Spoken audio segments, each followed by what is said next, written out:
Saudara, perjalanan pengungkapan kasus pembunuhan Vina dan Eki di Cirebon, Jawa Barat menjadi topik hangat dalam sepekan yang pertama kami ulas kali ini. Dilanjutkan dengan nasib sekitar 1,5 juta warga Palestina yang berada di Rafah yang kini terpaksa mengungsi lagi lantaran serangan Israel ke wilayah tersebut. Kita ke topik yang pertama terlebih dahulu, Saudara. Kasus kematian Vina dan Eki di Cirebon, Jawa Barat memasuki babak baru. Polisi telah merilis salah satu tersangka atas kasus pembunuhan itu yang buron selama 8 tahun. Ia adalah Perong, alias Robi Setiawan atau alias Peggy Setiawan. Lalu kemana selama ini Peggy bersembunyi dan apa sebetulnya peran Peggy ini? Sementara usai rilis polisi, Peggy membantah bahwa dirinya ini disebut sebagai otak pelaku pembunuhan.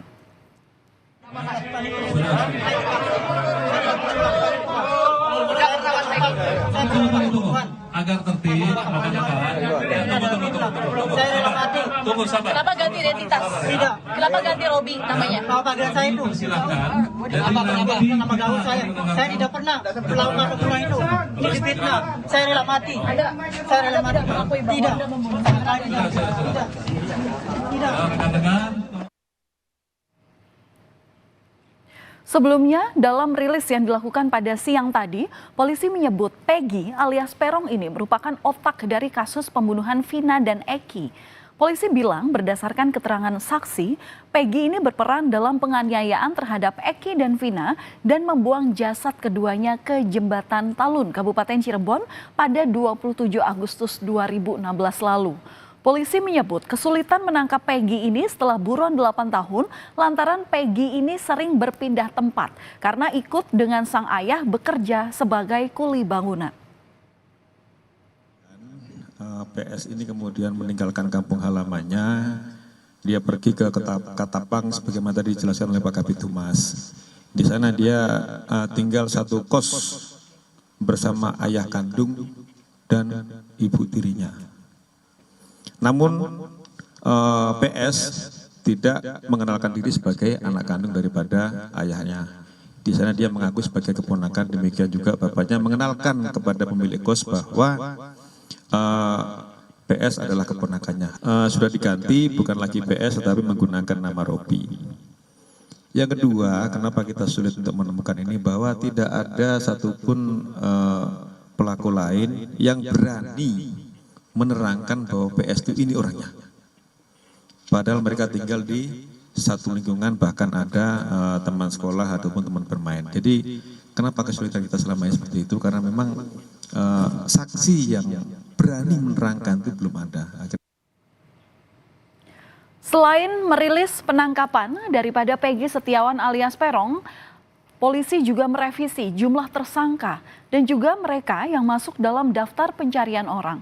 Awalnya jika Anda ingat Saudara, ada 3 tersangka atas kasus pembunuhan Vina yang masuk dalam daftar pencarian orang. Namun hari ini di Reskrimum Polda Jawa Barat, Kombes Surawan menegaskan DPO dalam kasus pembunuhan Vina dan Eki hanya ada 1 orang, yakni Peggy Setiawan alias Perong yang kini telah ditangkap. Sehingga total ada 9 pelaku yang terlibat dalam kasus ini. Padahal sebelumnya disebutkan ada 11 tersangka dalam kasus pembunuhan Vina dan Eki dan 3 diantaranya masih dicari polisi. DPO-nya, ya kita ketahui dengan identitas yaitu Saudara Andi, Saudara Dani, Saudara Peggy alias Perong. Jadi untuk 3 orang ini. Tersangka semua bukan 11 tapi 9. Sehingga DPO hanya 1. Untuk itulah kami selama ini meyakinkan bahwa 5 keterangan berbeda dari tersangka itu ada yang menerangkan 3. Ada lagi menerangkan 3 dengan nama berbeda. Ada yang menerangkan 5, ada yang menerangkan 1. Setelah kami melakukan penyidikan lebih mendalam, ternyata 2 nama yang disebutkan selama ini itu hanya asal sebut. Jadi tidak ada tersangka lain, namun apabila nanti di kemudian hari muncul tersangka lagi, ya kami akan periksa. Selama polisi menyampaikan rilis mengenai penangkapan tersangka Peggy Setiawan alias Perong, alias Robi Setiawan ini, Peggy terlihat menggeleng-gelengkan kepalanya.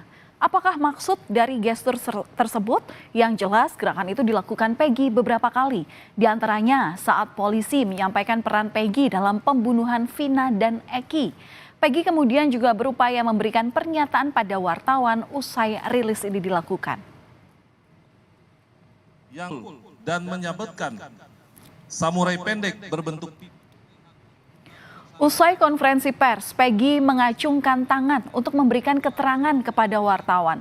Peggy membantah seluruh tuduhan yang dilayangkan kepadanya. Peggy juga mengaku rela mati jika terbukti melakukan pembunuhan tersebut. Namun, petugas langsung membawa Peggy kembali ke tahanan. Kalaupun misalnya, apakah benar saya melakukan itu benar-benar, ini semuanya berinteraksi komunikasi di dalam dirinya dia sehingga responnya yang terjadi seperti itu. Jadi dia sepertinya tidak terlalu yakin apakah dia benar-benar melakukan itu gitu ya. Sementara ibunda Peggy Setiawan tak kuat menahan tangis ketika melihat sang anak digiring dan ditampilkan ke publik oleh polisi.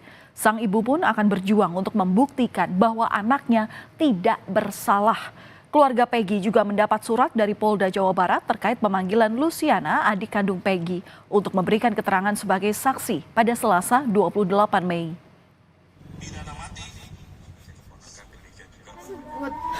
Demi anak ibu berani kan? Saya berani.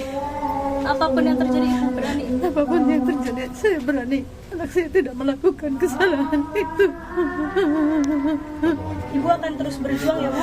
Ya, saya akan terus berjuang demi anak saya yang tidak bersalah apa-apa. Ayah kamu tega dengan kesaksian palsu itu.